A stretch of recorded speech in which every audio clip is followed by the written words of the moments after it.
പ്രിയപ്പെട്ട കൂട്ടുകാരെ, അക്ഷരപൂജയിലേക്ക് എല്ലാവർക്കും സ്വാഗതം. ഇന്ന് ഞാൻ നിങ്ങൾക്ക് വേണ്ടി അവതരിപ്പിക്കുന്നത് ഒരു നോവലാണ്. നോവലിൻ്റെ പേര് അശ്വാരൂഢൻ്റെ വരവ് എന്നാണ്. വളരെ ചെറിയ ഒരു നോവലാണ്, നമുക്കൊരു ചരിത്ര നോവലാണ്. അപ്പോൾ ഇത്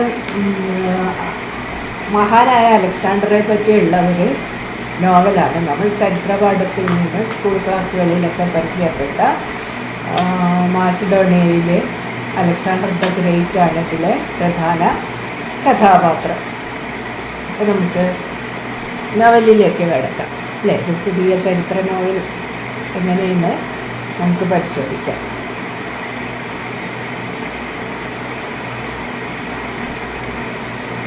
പെരുമ്പടവം ശ്രീധരൻ്റെ നോവലാണ് അശ്വാരൂഢൻ്റെ വരവ്. ബാബിലോണിയ BC 323 മെയ് 29 മുതൽ ജൂൺ 11 വരെ. നേർത്ത സംഗീതവും ദൂരെ നിന്ന് അടുത്തടുത്ത് വരുന്ന പടക്കുതിരകളുടെ കാലൊച്ചകളും കേൾക്കുന്നു. രാജാവ് നെബുക്കദ്നേസർ രണ്ടാമൻ്റെ കൊട്ടാരത്തിൻ്റെ മട്ടുപ്പാവിൽ സന്ധ്യയുടെ സ്വർണ്ണ നിറം കലർന്ന വെയിൽ ചാഞ്ഞു വീഴുന്നു. കൊട്ടാരമുറ്റത്തു നിൽക്കുന്ന തണൽ മരത്തിൻ്റെ ശിഖരങ്ങൾക്കിടയിലൂടെ അസ്തമയ സൂര്യൻ പടിഞ്ഞാറൻ ആകാശത്തിൻ്റെ വക്കിൽ നിൽക്കുന്നത് കാണാം. ജാലകത്തോട് ചേർത്തിട്ട മേശമേൽ വിടർത്തി വെച്ച ചരിത്ര പുസ്തകത്തിൻ്റെ താളുകൾ കാറ്റടിച്ച് മറയുന്നു. കാലം ചരിത്രം വായിക്കുന്നത് കേൾക്കാം. ദൂരെ പടക്കുതിരകളുടെ പരിശീലന കേന്ദ്രം. പടയാളികളും പടക്കുതിരകളും ചേർന്നുള്ള അഭ്യാസ പ്രകടനങ്ങൾ. പടക്കുതിരകളുടെ കുളമ്പടി ഒച്ചകൾ ആകാശത്തിൽ മുഴങ്ങുന്നു. മാസിഡോണിയയിലെ രാജാവ് ഫിലിപ്പ് രണ്ടാമൻ്റെ മരണശേഷം 20ാമത്തെ വയസ്സിൽ മാസിഡോണിയൻ സാമ്രാജ്യത്തിൻ്റെ അതിർത്തി കടന്ന് 42,000 ഭടന്മാരുമായി ഹെലസ്പോണ്ട് കടന്ന് ഗ്രാനിക്കസിൽ വെച്ചുള്ള യുദ്ധത്തിൽ ദാരിയസ് മൂന്നാമൻ്റെ കീഴിലുള്ള പേർഷ്യ കീഴടക്കി മെഡിറ്ററേനിയൻ തീരം വഴി ടയറിലും കോസയിലും പ്രവേശിച്ചു. ജെറുസലമിനടുത്തുകൂടി കടന്നുപോയെങ്കിലും ആ മണ്ണിൽ കാൽ കുത്തിയില്ല.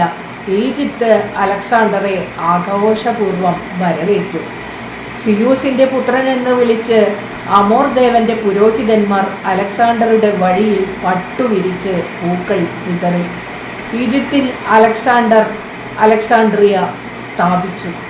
അവിടെ നിന്ന് കിഴക്കേ തീരം വഴി അസീറിയയിലേക്ക് നീങ്ങി. ദാരിയസിനെ കീഴ്പ്പെടുത്തി. ദാരിയസിൻ്റെ പടയാളികൾ ചിന്നിച്ചിതറി.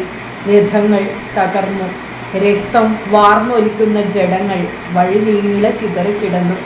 ജീവനും കൊണ്ട് ഓടിയ ദാരിയസിനെ അർബേലയോളം അലക്സാണ്ടർ പിന്തുടർന്നു. ദാരിയസ് മലമുകളിൽ എവിടെയോ ഒളിച്ചു. പിന്നെ അലക്സാണ്ടറുടെ പടയോട്ടം ബാബിലോണിയയിലേക്കായിരുന്നു. ഊരിപ്പിടിച്ച വാളുമായി കടന്നുപോയ രാജ്യങ്ങൾ നീളെ യുദ്ധങ്ങളും കീഴടക്കലുകളും ആഘോഷിച്ച് അലക്സാണ്ടർ ഒടുവിൽ ബാബിലോണിയയിൽ നെബുക്കദ്നേസർ രണ്ടാമൻ്റെ കൊട്ടാരത്തിൽ ഇപ്പോൾ മരണാസന്നനായി കിടക്കുന്നു. അവസാനം വരെ കൂടെ ഉണ്ടാവുമെന്ന് വിശ്വസിച്ചവരൊക്കെ വേർപിരിഞ്ഞു. സ്വാഗ്ഡിയൻ പ്രഭുവിൻ്റെ പുത്രി റൊക്സാനയുടെ സ്നേഹം മാത്രം അലക്സാണ്ടറുടെ അരികിൽ കാവൽ നിൽക്കുന്നു. അടക്കിപ്പിടിച്ച സങ്കടത്തോടെ ഏതോ അജ്ഞാത രോഗത്തിൻ്റെ പിടിയിൽ അകപ്പെട്ട് നിസ്സഹായനായി ജീവിതത്തിൻ്റെ അവസാന നിമിഷങ്ങൾ എണ്ണുന്ന അലക്സാണ്ടറുടെ പടയോട്ടങ്ങളൊക്കെ കഴിഞ്ഞു. ഇനി ഒന്നും പ്രതീക്ഷിക്കാനില്ല മരണമല്ലാതെ. കുതിച്ചു വരുന്ന ഏതോ പടക്കുതിരയുടെ കുളമ്പൊച്ചകൾ ഇടതടവില്ലാതെ ഉറക്കെ ഗാഠമായ മയക്കത്തിൽ നിന്ന് ഏതോ ഓർമ്മയിൽ പെട്ടെന്നുണർന്ന് മെത്തയിൽ ഇരിക്കാൻ ക്ലേശിക്കുന്ന അലക്സാണ്ടറെ റൊക്സാന വേവലാതിയോടെ താങ്ങിപ്പിടിച്ചു. എന്താ അത്? വിങ്ങിപ്പൊട്ടുന്ന സങ്കടത്തോടെ റൊക്സാന ചോദിച്ചു. ഇപ്പോൾ താഴെ വീണേനെ. സ്വന്തം അവശത വേറെ ആര് മനസ്സിലാക്കും? കൊട്ടാരം വൈദ്യൻ പറഞ്ഞത് ഓർമ്മയില്ലേ, അനങ്ങരുതെന്ന്? റൊക്സാന പറഞ്ഞത് കേൾക്കാതെ അലക്സാണ്ടർ മുറിയാകെ പകച്ചു നോക്കി. റൊക്സാന, ഞാൻ എവിടെയാണ്? കൂടുതൽ ചേർന്നു നിന്ന് അലക്സാണ്ടറെ ആലിംഗനം ചെയ്ത് റൊക്സാന പറഞ്ഞു. എൻ്റെ അടുത്ത് അങ്ങ് എന്താ ഇങ്ങനെ പതച്ചു നോക്കുന്നേ? പതറിയ ശബ്ദത്തിൽ അലക്സാണ്ടർ പറഞ്ഞു. റൊക്സാന, എന്നെ മട്ടുപ്പാവിലേക്ക് കൊണ്ടുപോകൂ. അവിടെ നിന്ന് എനിക്ക് ആകാശവും ഭൂമിയും കാണണം. റൊക്സാന നിരുത്സാഹപ്പെടുത്തി. അങ്ങേക്ക് എന്തെന്നില്ലാത്ത തളർച്ചയുണ്ട്. മട്ടുപ്പാവിലേക്കുള്ള പടിക്കെട്ടുകൾ കയറാൻ ഈ അവസ്ഥയിൽ അങ്ങേക്ക് കഴിയുമോ? നീ എന്നെ പയ്യെ ഒന്ന് താങ്ങി തന്നാൽ മതി, അലക്സാണ്ടർ പറഞ്ഞു. എൻ്റെ കാലുകൾക്ക് ഇപ്പോഴും നല്ല ശക്തിയുണ്ട്. റൊക്സാന പുറത്തേക്ക് അവിടെ കാത്തു നിൽക്കുന്ന സേവകരെ വിളിച്ചു. ആരവിടെ? അടിയൻ എന്ന് പറഞ്ഞ് ഒരു കൊട്ടാരം സേവകൻ അകത്തേക്ക് വന്ന് അലക്സാണ്ടറുടെയും റൊക്സാനയുടെയും മുമ്പിൽ തലകുനിച്ചു നിന്നു.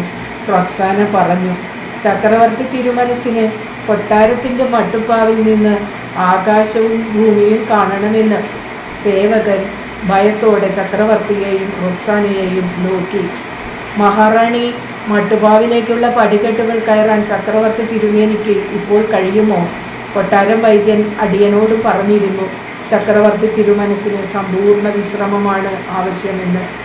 മറ്റുള്ളവരുടെ വാക്കു കേൾക്കുന്ന ശീലമുണ്ടോ ചക്രവർത്തി തിരുമനസിന്? റൊക്സാന പറഞ്ഞു. ഇയാൾ ആ വലം കൈ അങ്ങ് പിടിച്ചോളും ബലമായിട്ട്.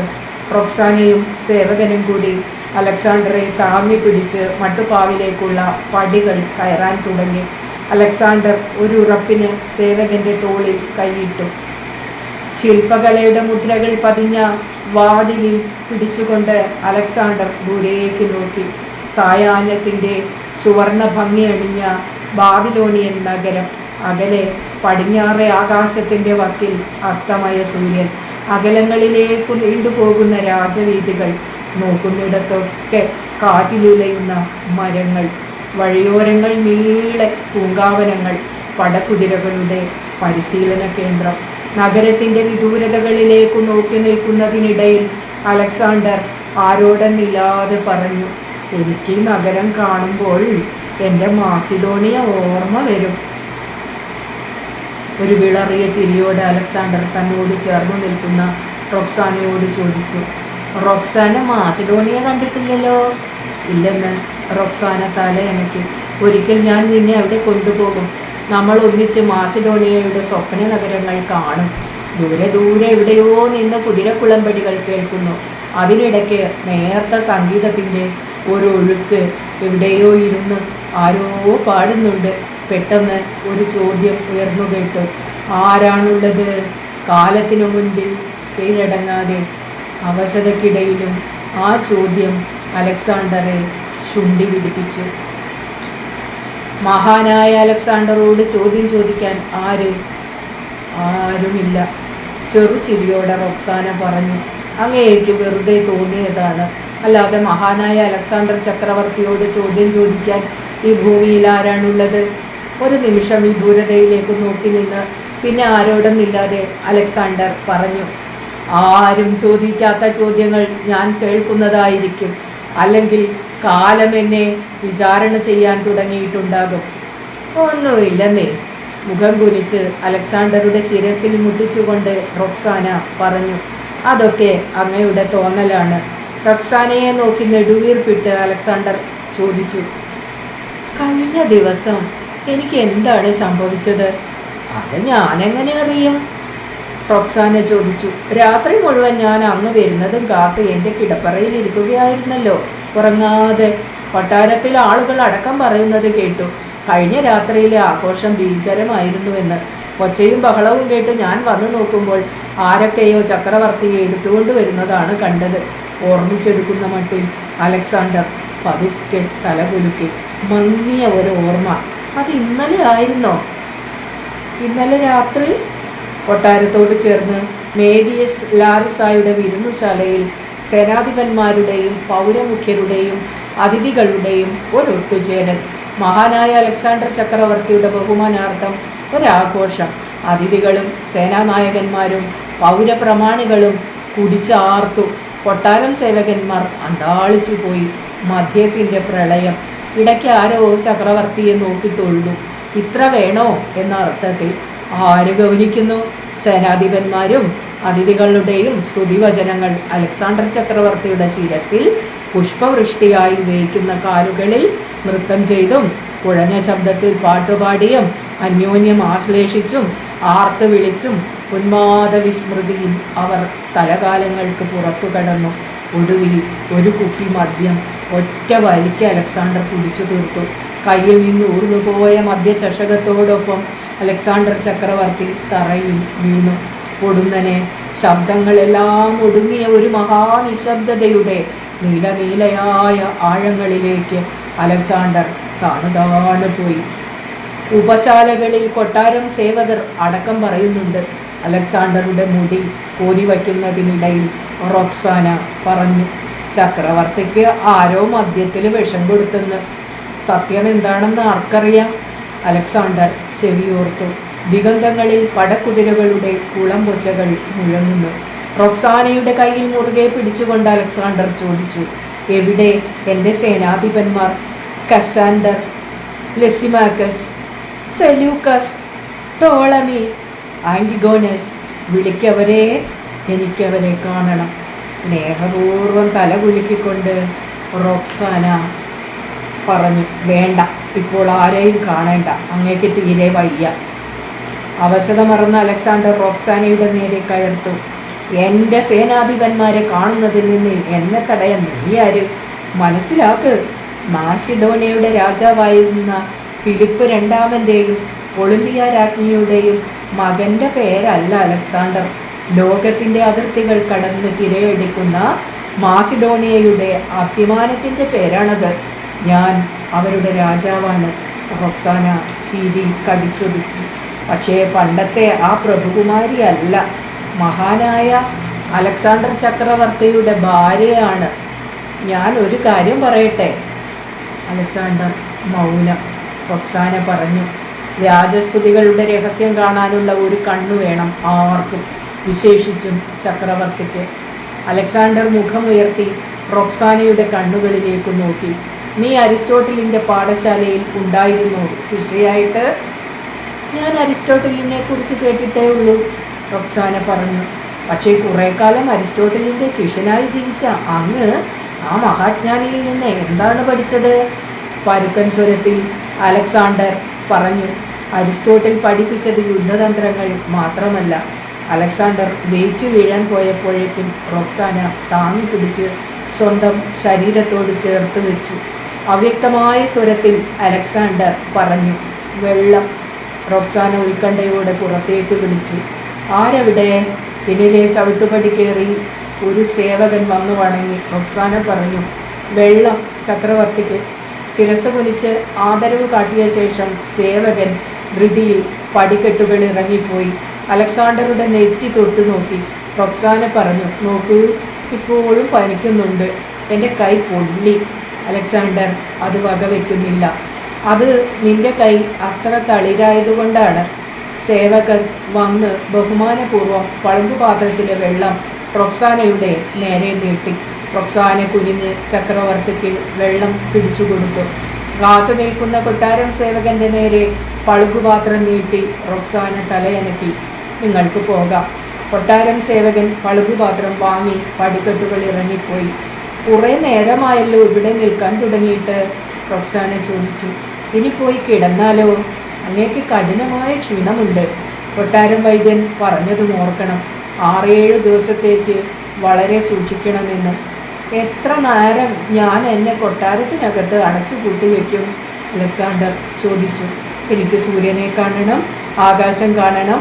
പടക്കളങ്ങളിൽ നിന്ന് പടക്കളങ്ങളിലേക്ക് കുതിക്കുമ്പോൾ എൻ്റെ സൈന്യം മാത്രമല്ല, ആകാശവും സൂര്യചന്ദ്രന്മാരും നക്ഷത്രങ്ങളുമൊക്കെ എൻ്റെ ഒപ്പം വന്നു.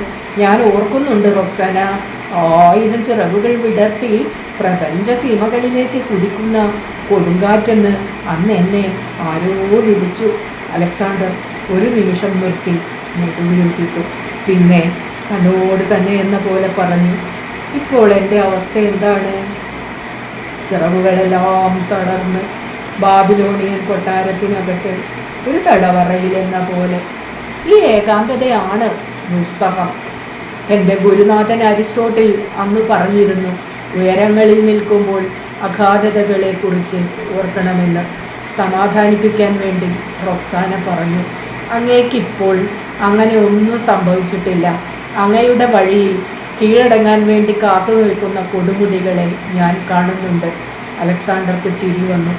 നീ എന്നെ അത്രയധികം സ്നേഹിക്കുന്നതുകൊണ്ട്.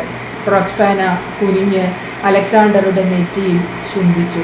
റൊക്സാനയെ പിടിച്ച് തൻ്റെ നേരെ നിർത്തി അവളുടെ കണ്ണുകളിലേക്ക് നോക്കി അലക്സാണ്ടർ പറഞ്ഞു, ഞാൻ ഓർക്കുന്നുണ്ട്. ഒരു വിരുന്നിൽ വെച്ചാണ് ഞാൻ റൊക്സാനയെ കണ്ടത്. എൻ്റെ ഹൃദയം അറിയാതെ പിടഞ്ഞു. ഈ കണ്ണുകളാണ് എന്നെ വശീകരിച്ചത്.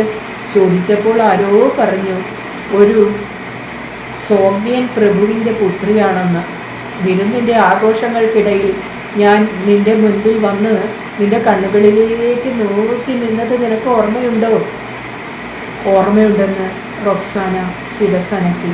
പിന്നെ പതിഞ്ഞ സ്വരത്തിൽ പറഞ്ഞു, ഒരു ദേവദാരു മരം പോലെ എൻ്റെ ഉടൽ അപ്പോൾ അടിമുടി പൂത്തു. അടക്കാനാവാത്ത ഉൾപ്രേരണയ്ക്കു കീഴടങ്ങി അലക്സാണ്ടർ അവളെ ആശ്ലേഷിക്കുകയും ചുംബനങ്ങൾ കൊണ്ട് മൂടുകയും ചെയ്തു. ഹൃദയത്തിൽ ഓർമ്മയുടെ കടച്ചിലോടെ അലക്സാണ്ടർ പറഞ്ഞു, ഒരു നിമിഷം മതി. ഒരു ജന്മത്തിൻ്റെ മോഹസാഫല്യത്തിന്. ലജ്ജ കടിച്ചൊതുക്കിക്കൊണ്ട് റൊക്സാന പറഞ്ഞു. വാൾത്തലപ്പിൻ്റെ ഭാഷയ്ക്കപ്പുറം ഹൃദയത്തിൻ്റെ ഭാഷയും മഹാനായ അലക്സാണ്ടർ ചക്രവർത്തിക്കറിയും. കുതിച്ചു കുതിച്ചു വരുന്ന പടകുതിരകളുടെ കുളം പച്ചകൾ ആകാശത്തിൽ പ്രതിധ്വനികൾ ഉണ്ടാക്കുന്നു. എന്തെന്നില്ലാത്ത ഉത്കണ്ഠയോടെ അലക്സാണ്ടർ അത് ചെവിയോർത്തു നിന്നു. കടന്നു പോന്ന പടക്കളങ്ങളുടെ ഓർമ്മകൾ ഹൃദയത്തെ ഉലയ്ക്കുന്നതിൻ്റെ കടച്ചിലോടെ അലക്സാണ്ടർ ചോദിച്ചു, എവിടെ എൻ്റെ ആത്മസുഹൃത്തുക്കൾ, സേനാധിപന്മാർ? അത്ര താല്പര്യമില്ലാതെ റൊക്സാന പറഞ്ഞു, അവരോട് വരാൻ പറഞ്ഞ് ദൂതന്മാരെ അയച്ചിട്ടുണ്ട്. കുറെ കൂടി ചേർന്ന് നിന്ന് തൻ്റെ താല്പര്യക്കേട് വേണമെങ്കിൽ ചക്രവർത്തി മറിഞ്ഞോട്ടെ എന്നു കരുതി റൊക്സാന ചോദിച്ചു. എനിക്കറിയാനിട്ട് ചോദിക്കുകയാണ്. ഇതുവരെ തീർന്നില്ലേ യുദ്ധത്തിൻ്റെ കൊതി? അഭിമാനപൂർവ്വം അലക്സാണ്ടർ നെഞ്ചിൽ കൈവച്ചു. ഒരു തോൽവി കൊണ്ട് ഒരു യോദ്ധാവിൻ്റെ ജീവിതം നഷ്ടപ്പെടുന്നില്ല. ഏതു പരാജയത്തിൻ്റെ അടിയിലും ലോകത്തെ അത്ഭുതപ്പെടുത്താൻ പോകുന്ന ഒരു മഹാവിജയത്തിൻ്റെ സ്വപ്നമുണ്ട്. ചുമച്ച് ശ്വാസം മുട്ടി അലക്സാണ്ടർ ചിത്രത്തൂണിന്മേൽ പിടിച്ചു നിന്നു.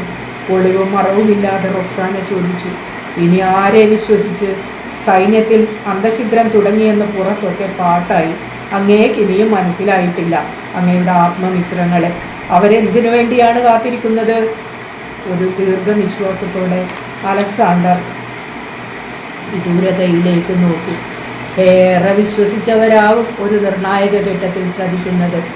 ഏറ്റവും അടുത്ത സ്നേഹിതനാണ് എൻ്റെ പിതാവിൻ്റെ ഹൃദയത്തിൽ വാൾ കടത്തിയത്. സ്വന്തം മകളുടെ വിവാഹാഘോഷം നടക്കുമ്പോൾ എൻ്റെ പിതാവ് രക്തത്തിൽ കിടന്നു പിടയ്ക്കുന്ന ചിത്രം എൻ്റെ മനസ്സിലുണ്ട്. റൊക്സാന ദൃഷ്ടി തിരിച്ച് കൺകോണുകളിലൂടെ അലക്സാണ്ടറെ നോക്കി. അതങ്ങും ചെയ്തിട്ടില്ലേ? അങ്ങനെ കുട്ടിക്കാലം തൊട്ട് കൂടപ്പറപ്പിനെ പോലെ ഒപ്പം നടന്ന ഹഫേസിനെ, ആത്മമിത്രമായിരുന്ന ക്ലീറ്റസിനെ, ആ അരിങ്കൊലകൾക്ക് എന്ത് ന്യായം പറയാനുണ്ട്? അലക്സാണ്ടർ ചക്രവർത്തിക്ക് ലോകത്തോട് പഴയ ആത്മവീര്യത്തിൻ്റെ ഓർമ്മകളോടെ അലക്സാണ്ടർ വിദൂരതയിലേക്ക് നോക്കി. ആകാശത്തിൻ്റെ ഉയരങ്ങളിൽ ഒരു കഴുകൻ പറക്കുന്നു, ചിറകുകൾ അനക്കാതെ. അലക്സാണ്ടർ പറഞ്ഞു, ശത്രുക്കളുടെ ചതി മനസ്സിലാകും, പക്ഷേ അതൊരാത്മമിത്രത്തിൽ നിന്നാകുമ്പോൾ സഹിക്കാനാവില്ല. ഹഫേസും ക്ലീറ്റസും എൻ്റെ ശത്രുക്കളായിരുന്നോ? എങ്കിൽ അതാവും അവരുടെ മരണത്തേക്കാൾ എന്നെ ദുഃഖിപ്പിക്കുക. ഞാനിപ്പോൾ സ്നേഹിക്കുന്നുണ്ടവരെ. നിനക്ക് സംശയമുണ്ടോ? അടക്കിയ പരിഹാസത്തോടെ റൊക്സാന പറഞ്ഞു. എൻ്റെ തമ്പുരാനെ, അങ്ങനെയുണ്ടോ ഒരു സ്നേഹം? റൊക്സാനയുടെ പരിഹാസത്തിൽ അലക്സാണ്ടർ പിളറിപ്പോയി.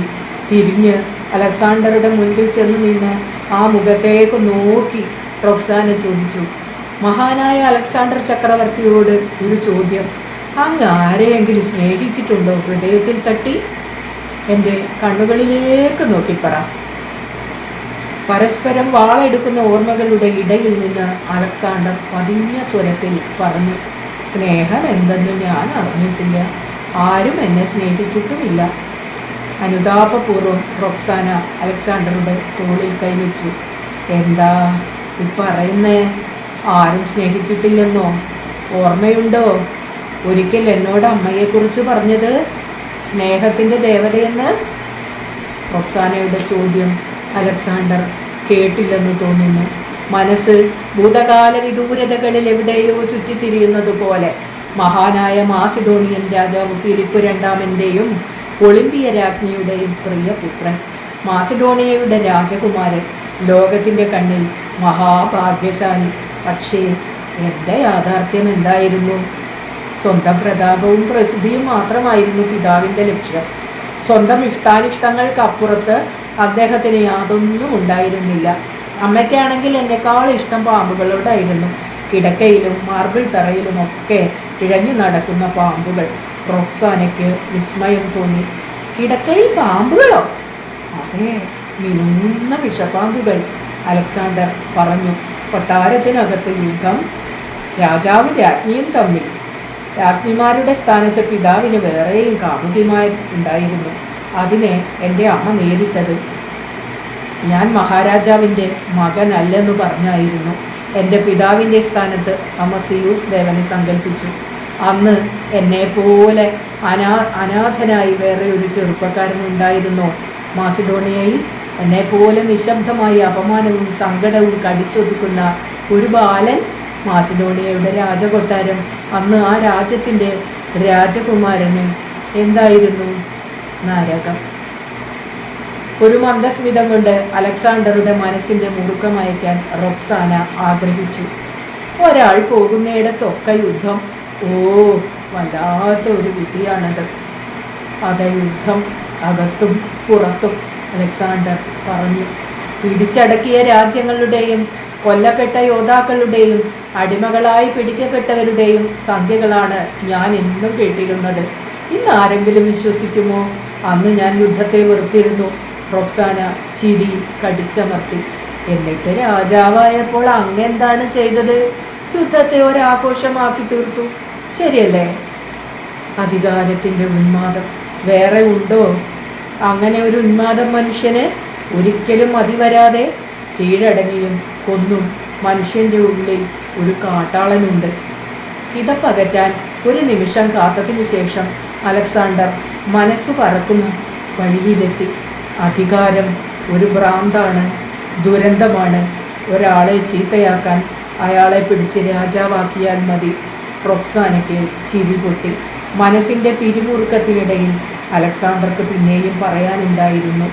മോഹിപ്പിക്കുന്ന രാജ്യങ്ങളെ ഒന്നായി കീഴടക്കി അധികാരത്തിൻ്റെ കൊടുമുടിയിൽ നിൽക്കുമ്പോൾ ലോകം തൻ്റെ കാൽ കീഴിലാണെന്ന് തോന്നും. പക്ഷേ അതൊക്കെ കഴിഞ്ഞ് കുന്നിറങ്ങുന്ന ഒരു കാലം വരും, ഇറക്കം കാഴ്ചകളിലേക്ക്.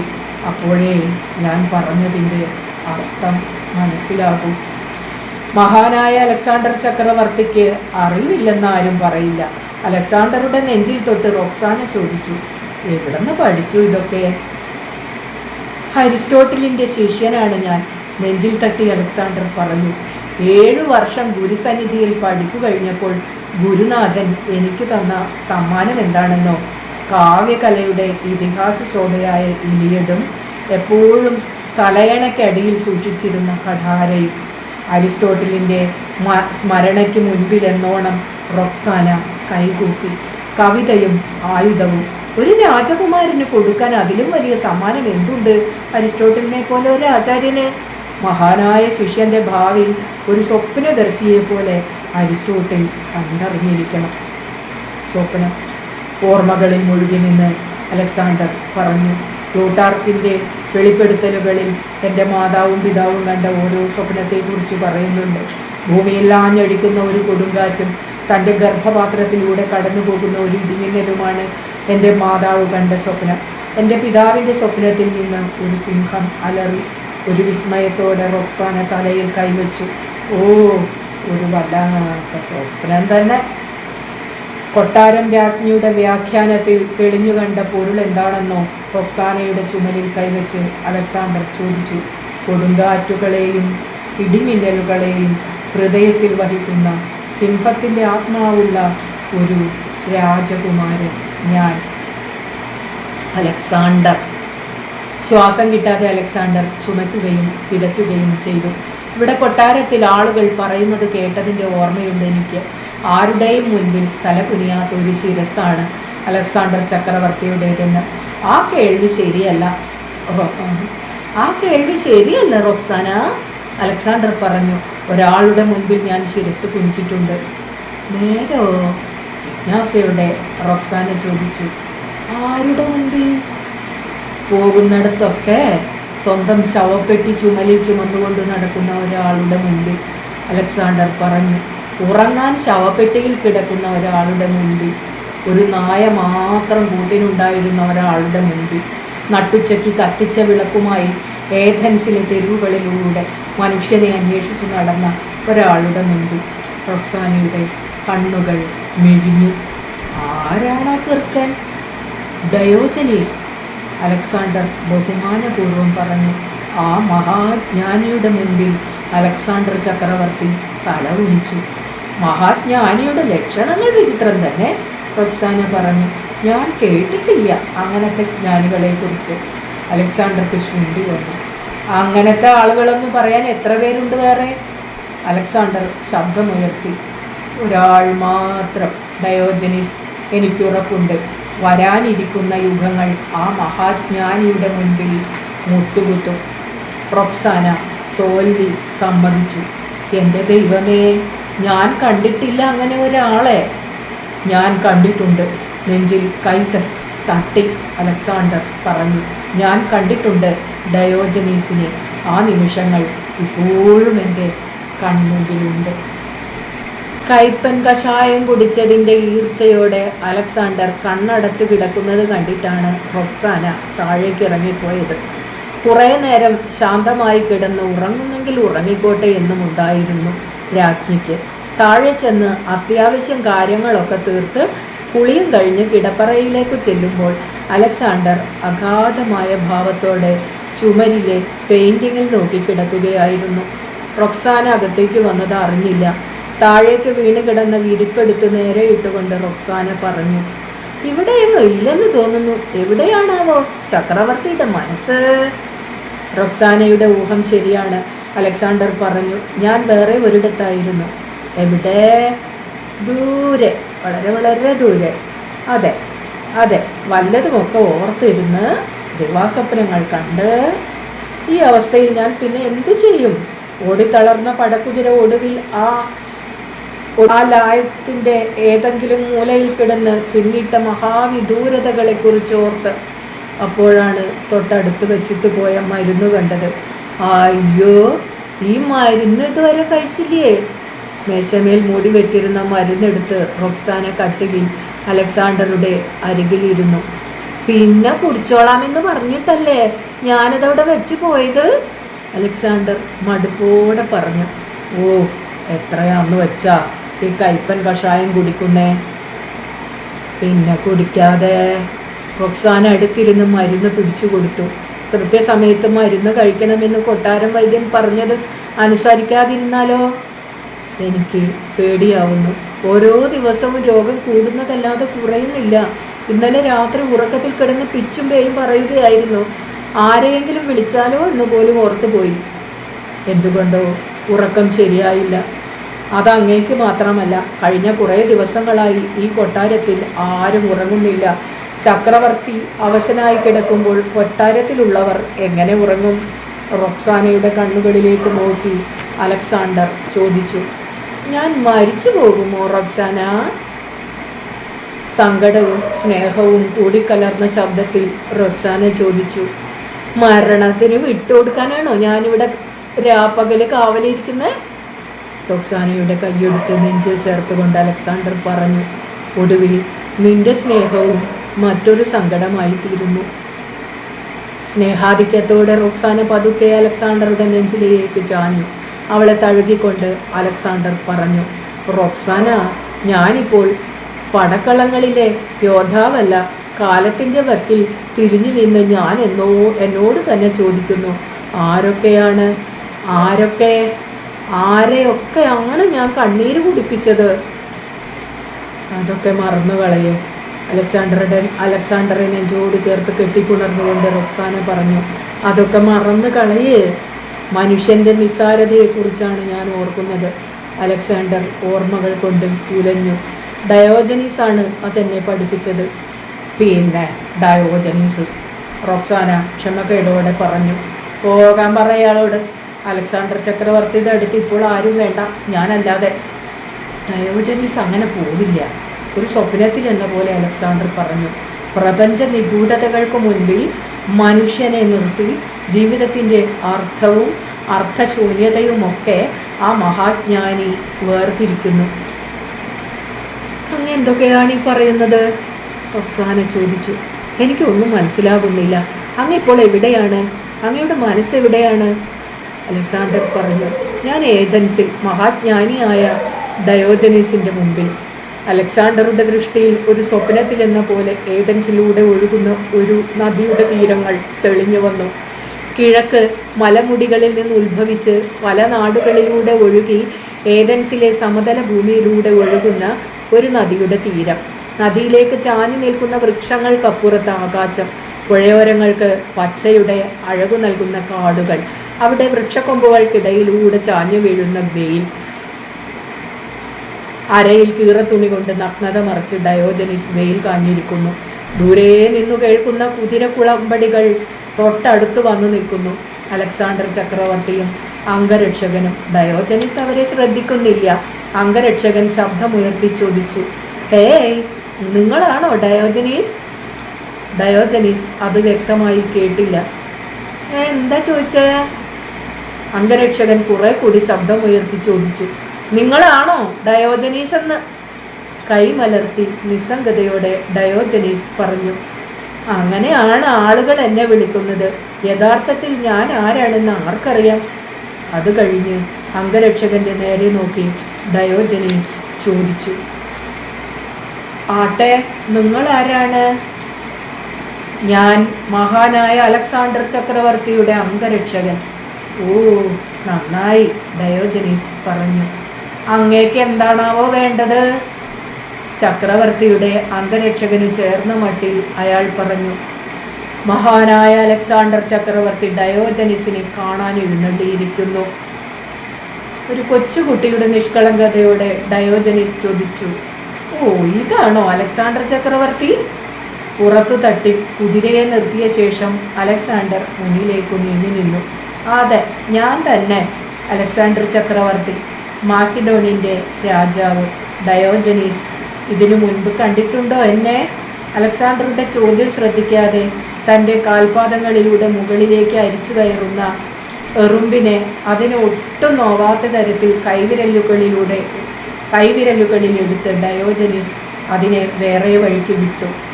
കേട്ടിട്ടുണ്ട് ധാരാളം, ഡയോജനീസ് പറഞ്ഞു. ഊരി പിടിച്ച വാളുമായി ഒരു കറുത്ത കുതിരപ്പുറത്ത് പടയോട്ടത്തിന് ഇറങ്ങിയ യോദ്ധാവല്ലേ? ഒടുവിൽ മനുഷ്യരക്തം പുരണ്ട കൈകൾ കഴുകാൻ ഈ നദീതീരത്ത്. നദിക്ക് പ്രതിഷേധിക്കാൻ അറിയില്ല. ചക്രവർത്തിയുടെ അംഗരക്ഷകന് ഡയോജനീസിന്റെ വാക്കുകൾ അസഹ്യമായി തോന്നി. കിഴവാ, മര്യാദയ്ക്ക് സംസാരിക്കുക. മുമ്പിൽ നിൽക്കുന്നത് മഹാനായ അലക്സാണ്ടർ ചക്രവർത്തിയാണെന്ന് ഓർക്കണം. അരുത്, അങ്ങനെ കയർക്കരുത് ഡയോജനീസിനോട്. അലക്സാണ്ടർ കൈയെടുത്തു വിലക്കി. നീ പുറകിലേക്ക് മാറി നിൽക്ക്. ഡയോജനീസിനും എനിക്കുമിടയിൽ മറ്റൊരാൾ വേണ്ട. അംഗരക്ഷകൻ തല കുനിച്ച് പിന്നിലേക്ക് മാറി കുന്തം പിടിച്ച് ഒരു പ്രതിമ പോലെ നിന്നു. മഹാന്മാരോട് എങ്ങനെ പെരുമാറണമെന്ന് എനിക്കറിയില്ല, ഡയോജനീസ് പറഞ്ഞു. ഞാൻ മഹാന്മാരുടെ കൂടെ ജീവിച്ചിട്ടില്ല, ക്ഷമിച്ചുകള.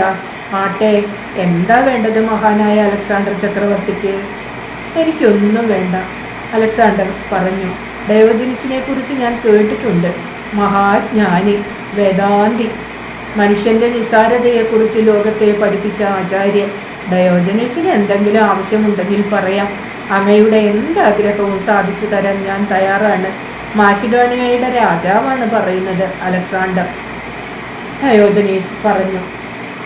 നിങ്ങൾ അവിടെ നിന്നൊന്ന് മാറി നിന്നാൽ മതി, സൂര്യരശ്മികൾ മറയ്ക്കാതെ. അംഗരക്ഷകന് ദേഷ്യം വന്നു. കിഴവാ, ഇയാൾ എന്താണ് പറഞ്ഞത് ചക്രവർത്തി തിരുമനസിനോട്? ചക്രവർത്തിയെ അധിക്ഷേപിക്കുന്നതിൻ്റെ ശിക്ഷ എന്താണെന്ന് അറിയാമോ? അരുത്, അംഗരക്ഷകന്റെ നേരെ ചക്രവർത്തി കൈയെടുത്ത് വിലക്കി. നിനക്കറിഞ്ഞുകൂടാ ഡയോജനിസ് ആരാണെന്ന്? വരും കാലങ്ങളിൽ ഏതൻസ് ഓർമ്മിക്കപ്പെടാൻ പോകുന്നത് ഡയോജനീസിനോടുകൂടിയായിരിക്കും. എന്നെ ഇങ്ങനെ പുകഴ്ത്താതെ ചക്രവർത്തി, ഡയോജനീസ് പറഞ്ഞു. ഞാൻ വല്ലാതെ ചുരുങ്ങിപ്പോകുന്നു. ഒന്നും വേണ്ടെന്ന് വെച്ച് ഇങ്ങനെ ജീവിക്കാൻ എങ്ങനെ കഴിയുന്നു? അലക്സാണ്ടർ ചോദിച്ചു. സ്വന്തം ശവപ്പെട്ടിയും ചുമന്ന് ജീവനോടെയുള്ള ആൾ എന്തിനാണ് ശവപ്പെട്ടിയും ചുമന്ന് നടക്കുന്നത്? അലക്സാണ്ടറുടെ നേരെ മുഖമുയർത്തി ഡയോജനീസ് ചോദിച്ചു. മരിച്ച മനുഷ്യൻ, അയാളെ എങ്ങനെ സംസ്കരിക്കും? വലിയൊരു നിസ്സഹായതയല്ലേ അത്? മറ്റുള്ളവർക്ക് കടപ്പാട് കുറയ്ക്കാൻ വേണ്ടി ഞാൻ എൻ്റെ ചുമലിൽ എനിക്ക് ശവപ്പെട്ടി കരുതി. സന്മനസ്സുള്ള ആരെങ്കിലും അതിൻ്റെ മൂടി വെച്ച് അടയ്ക്കുമ്പോൾ ഡയോജനീസ് എന്ന കീടത്തിൻ്റെ ദുരിതം തീരും. അലക്സാണ്ടർ ബഹുമാനപൂർവം ഡയോജനീസിൻ്റെ മുൻപിൽ ശിരസ് കുനിച്ചു. ജീവിതത്തിൽ ഒന്നും ആശിക്കാതെ എല്ലാം ഉപേക്ഷിച്ച് ഒന്നുമില്ലാതെയല്ല, ഡയോജനീസ് പറഞ്ഞു. ഒരു ഭിക്ഷാപാത്രം ഉണ്ടായിരുന്നു കുറേ മുൻപ് വരെ, ഒരു മൺചട്ടി, നദിയിൽ നിന്ന് വെള്ളം കുടിക്കാൻ. ഒരു ദിവസം ഞാൻ നോക്കുമ്പോൾ ഒരു പട്ടി നദിയിൽ നിന്ന് വെള്ളം കുടിക്കുന്നു, സ്വന്തം നാവുകൊണ്ട്. ആ നിമിഷം ഞാൻ എൻ്റെ ചട്ടി ദൂരെ കളഞ്ഞു. പട്ടിക്ക് ജീവിക്കാമെങ്കിൽ എന്തുകൊണ്ട് മനുഷ്യനങ്ങനെ ആയിക്കൂടാ? ഞാൻ അങ്ങനെയാ ചിന്തിച്ച്. ഒരു രഹസ്യം തിരിച്ചറിഞ്ഞ മട്ടിൽ അലക്സാണ്ടർ പറഞ്ഞു. ആരോ പറഞ്ഞു ഡയോജനീസ് ഒരു പട്ടിയെ ഗുരുവായി സ്വീകരിച്ചുവെന്ന്. ഇതാണല്ലേ കഥ? ചക്രവർത്തിക്ക് വിശ്വാസം വരുന്നില്ലല്ലേ? ഡയോജനീസ് ചോദിച്ചു. എന്നാൽ കേട്ടോ, പട്ടിക്ക് മനുഷ്യനേക്കാൾ അറിവുണ്ട്. ഇപ്പോൾ ഇവിടെ ഈ നിമിഷം എന്ന മട്ടിലാണ് അത് ജീവിക്കുന്നത്. നാളെ എന്നൊന്നും ചിന്തിച്ച് വേവലാതിപ്പെടുന്നില്ല. എന്തു നാളെ? ഭൂമിക്ക് നാഥനായിട്ട് എന്നേക്കുമെന്ന് ചിന്തിക്കുന്ന മനുഷ്യന് അത് മനസ്സിലാവില്ല. ഡയോജനീസ് പറഞ്ഞോളൂ, ഞാൻ കേൾക്കുന്നുണ്ട്. ഒന്നുമില്ലായ്മയിലും സന്തോഷത്തോടെ ജീവിക്കാമെന്ന് പഠിപ്പിച്ച ഗുരുക്കന്മാരെ പരിചയമുണ്ടോ ചക്രവർത്തിക്ക്? ആകാശത്തിലെ പറവകൾ, കാട്ടിലെ മൃഗങ്ങൾ, ചിത്രശലഭങ്ങൾ, മണ്ണിലെ പുഴുക്കൾ. ഡയോജനീസിനെ പോലെ സംതൃപ്തനായ ഒരാളെ ഇതിനു മുൻപ് ഞാൻ കണ്ടിട്ടില്ല. വാസ്തവത്തിൽ എനിക്ക് അത്ഭുതം തോന്നുന്നു. നദീതീരത്തെ മരക്കൊമ്പുകളിൽ കാറ്റ് വീശി. മുഖമുയർത്തി ഒരു നിമിഷം ഡയോജനീസ് അത് നോക്കി നിന്നു. കൊഴിഞ്ഞ ഇലകൾ നദിയുടെ ഓളങ്ങളിൽ വീണ ഒഴുകിപ്പോകുന്നു. കൊഴിഞ്ഞ ഇലകൾക്ക് അവയുടെ പച്ചപ്പിൻ്റെ കാലം ഇനി ഓർമ്മയുണ്ടാവുമോ? കാറ്റിൽ കുലയുന്ന മരക്കൊമ്പുകൾക്ക് കൊഴിഞ്ഞ ഇലകളെ ഓർമ്മയുണ്ടാവുമോ? ആ കാറ്റ് ഏതിലേ പോയി? അങ്ങനെയൊക്കെയാണ് ജീവിതം. ഒരു നിമിഷത്തിനകം മരത്തിൻ്റെയും ഇലകളുടെയും കാറ്റിൻ്റെയും ഓർമ്മയിൽ നിന്ന് ഡയോജനീസ് തിരിച്ചു വന്നു. എന്നെപ്പോലെ സംതൃപ്തനാകണമെന്ന് ആഗ്രഹമുണ്ടോ ചക്രവർത്തിക്ക്? എങ്കിലെല്ലാം ഉപേക്ഷിച്ച് ഒന്നും വേണ്ടാന്ന് വെച്ച് കിരീടവും ചെങ്കോലും സിംഹാസനവും ഉപേക്ഷിച്ച് ഇവിടെ വന്ന് കിടന്നോ? ഈ നദീതീരത്ത്, ഈ മണൽത്തിട്ടയിൽ, എൻ്റെ അടുത്ത് ഭൂതകാലം മറന്ന് ഭാവിയെക്കുറിച്ച് ചിന്തിക്കാതെ, മനസ്സിൽ ഒരു സ്വപ്നത്തിൻ്റെ പോലും ഭാരമില്ലാതെ ഞാൻ ഇവിടെ വരും ഡയോജനീസിൻ്റെ അടുത്ത്, അലക്സാണ്ടർ പറഞ്ഞു. പക്ഷേ സമയമായിട്ടില്ല. ഡയോജനീസ് സഹതാപത്തോടെ അലക്സാണ്ടറുടെ നേരെ നോക്കി. ഈ മനസ്സാണ് ചക്രവർത്തിക്കെങ്കിൽ അങ്ങനെ ഒരു ദിവസം ഈ മനസ്സാണ് ചക്രവർത്തിക്കെങ്കിൽ അങ്ങനെ ഒരു ദിവസം അങ്ങയുടെ ജീവിതത്തിൽ ഒരിക്കലും ഉണ്ടാവുകയില്ല, അലക്സാണ്ടർ പറഞ്ഞു. രാജാവിനും ഒരു വിലങ്ങുണ്ട്. രാജ്യം കൊണ്ട ചക്രവർത്തിയുടെ മുൻപിലാണ് നിൽക്കുന്നതെന്നോർക്കാതെ ഡയോജനീസ് സ്വരം കടുപ്പിച്ചു. മഹാരാജാവേ, രാജാവ് ഉണ്ടാകുന്നതിന് മുൻപും രാജ്യമുണ്ടായിരുന്നു. രാജാവില്ലാതായാലും രാജ്യമുണ്ടാകും. രാജ്യത്തെ രാജ്യമാക്കി തീർക്കുന്നത് രാജാവല്ല, ജനങ്ങളാണ്. പറഞ്ഞതുപോരെന്ന് തോന്നി ഡയോജനീസിന്. രാജാവിൻ്റെ ഭരണം എന്നൊക്കെ പറയുന്നത് ഒരു ചതിയാണ്. കരുതിക്കൂട്ടിയുള്ള ആക്രമണമാണ്, അടിച്ചേൽപ്പിക്കലാണ്, അടിച്ചമർത്തലിൻ്റെ കലയാണത്. ദൂരെ നിന്ന് അതിവേഗത്തിൽ അടുത്തടുത്തു വരുന്ന കുതിരക്കുളമ്പടികൾക്ക് അലക്സാണ്ടർ ചെവിയോർത്തു. ആരാണത്? അംഗരക്ഷകൻ ഭവ്യതയോടെ പറഞ്ഞു. സേനാപതി ടോളമി. ഡയോജനീസ് ചോദിച്ചു. അയാൾ എന്തിനാണ് ഇങ്ങോട്ട് വരുന്നത്? അലക്സാണ്ടർ പറഞ്ഞു. എൻ്റെ സേനാധിപതികളിൽ ഒരാൾ, എൻ്റെ സ്നേഹിതൻ. ഡയോജനീസ് മുഖം കുലിച്ച് തന്നോട് തന്നെ എന്ന പോലെ പറഞ്ഞു. ഒരു ചക്രവർത്തിയെ സഹായിക്കാൻ തന്നെ പ്രയാസം. അപ്പോഴാണ് സേനാപതി, എന്തിനാണ് അങ്ങനെ ഒരാൾ ഇങ്ങോട്ട് വരുന്നത്? നിമിഷങ്ങൾക്കുള്ളിൽ സേനാപതി ടോളമി കുതിരപ്പുറത്തു വന്നിറങ്ങി ചക്രവർത്തിയെ ശിരസ് കുനിച്ചു വണങ്ങി. അടക്കി പിടിച്ച അസഹ്യതയോടെ ഡയോജനിസ് ചക്രവർത്തിയെയും സേനാപതിയെയും നോക്കി. വേറെ പണിയൊന്നുമില്ല നിങ്ങൾക്ക്? കയ്യിൽ ചൂണ്ടയുണ്ടെങ്കിൽ ഇങ്ങോട്ട് നീങ്ങിയിരുന്ന് മീൻ പിടിക്ക്, അവിടെ നദിക്ക് ആഴമുണ്ട്. എനിക്ക് ഒരു പുതിയ അറിവാണ്, ഡയോജനിസ് തമാശ പറയുമെന്ന് ടോളമി പറഞ്ഞു. ഉടനെ വേണ്ടായിരുന്നു, ഒരു നിമിഷം വൈകിപ്പോയി. ഇനി ചിരിച്ചാൽ മതിയോ? അരുതെന്ന ശാസനയോടെ അലക്സാണ്ടർ ടോളമിയെ നോക്കി. ചക്രവർത്തിയും സേനാപതിയും കേൾക്ക്, ഡയോജനീസ് പറഞ്ഞു. ചിരിക്കണമെങ്കിൽ വരാനിരിക്കുന്ന ദുരന്തങ്ങൾക്ക് മുൻപേ ആവുന്നതാണ് നല്ലത്. മറന്നുപോയ ഒരു കാര്യം പെട്ടെന്ന് ഓർത്തമട്ടിൽ ഡയോജനീസ് അരികിൽ വെച്ചിരുന്ന ഇലപ്പൊതി അഴിച്ച് അതിനകത്തെ ഭക്ഷണ സാധനങ്ങൾ നദിയിലെ മത്സ്യങ്ങൾക്ക് എറിഞ്ഞുകൊടുത്തു. അതിനിടയിൽ ഡയോജനീസ് മുഖം തിരിച്ച് ചക്രവർത്തിയെ നോക്കി ചോദിച്ചു. മഹാനായ അലക്സാണ്ടർ ചക്രവർത്തിയോട് ഒരു ചോദ്യം. എന്തിനാണ് യുദ്ധങ്ങൾ? യുദ്ധത്തിൽ നിങ്ങൾ ആരെയാണ് തോൽപ്പിക്കുന്നത്? മറ്റുള്ളവരെ കൂട്ടത്തോടെ കൊന്ന് രാജ്യങ്ങൾ കീഴടക്കുമ്പോൾ നിങ്ങൾ ജയിക്കുന്നുണ്ടോ? ക്ഷമകേടോടെ ടോളമി പല്ലിറുമി. മഹാനായ അലക്സാണ്ടർ ചക്രവർത്തിയോടാണ് ചോദ്യം, ഈ കിഴവന്. ടോളമി, അരുത്, അലക്സാണ്ടർ പറഞ്ഞു. അത് ഡയോജനീസാണ്, ജീവിതത്തിൻ്റെ അകമ്പുറങ്ങൾ കാണുന്ന മഹാജ്ഞാനി. ശിരസ് കുനിച്ച് നമസ്കരിക്കുക അദ്ദേഹത്തെ.